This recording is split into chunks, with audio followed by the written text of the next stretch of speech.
Hello everyone, this is the mining geologist again, and I'm back again with another very quick, but yet it is very important and can help a lot of you. So this time it's not going to be about geology or mining, but it is going to be something that might be very interesting for some of you since uh, everything is all about water. So if you're working on uh, a mine or you're working on some geology related project, you need to have an idea about how the water actually works in that region. So, and not always, information about if you're, for example, you are from Germany and you have other clients in the United States, so you don't have, hydrological or hydrogeological measurements or an idea about the temperature and the precipitation in the air. So that might be an issue for you, and you don't know where to find such a data that you can use in softwares, for example, like HICRAS or some hydraulic softwares. So I'll give you a piece of information and a data that you can use at least to solve this problem. So all you have to do is to go to this website. I'll leave the link in the description.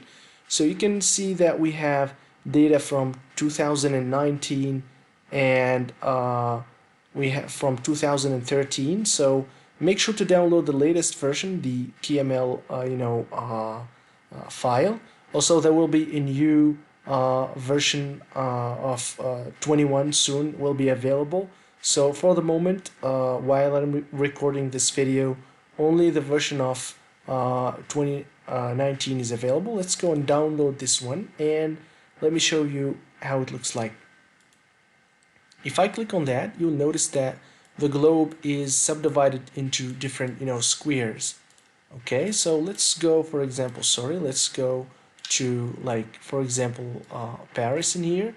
And if I go and click on this here, you'll notice that I have this chart. So I can go and take a look at the annual image, and you can see that I have these data that are related to the temperature, for example.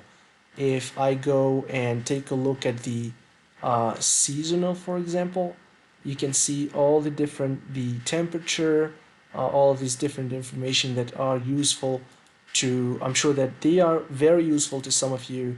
If I go, for example, to the data, you can see that I have this data, numeric data for every single month and the annual from 1990, from 1850. That's very old. So you can see that I have all of these data, so you can use these to do your hydraulic simulations and things like that. I can also click on stations in here, and you can see all the different stations that from where these data were collected, and maybe you are interested in these stations. So this file is really amazing, and I'm sure that it will help a lot of you. So I hope that was useful. That's the tutorial. It's a very quick one, and I'm sure that it will help a lot of you.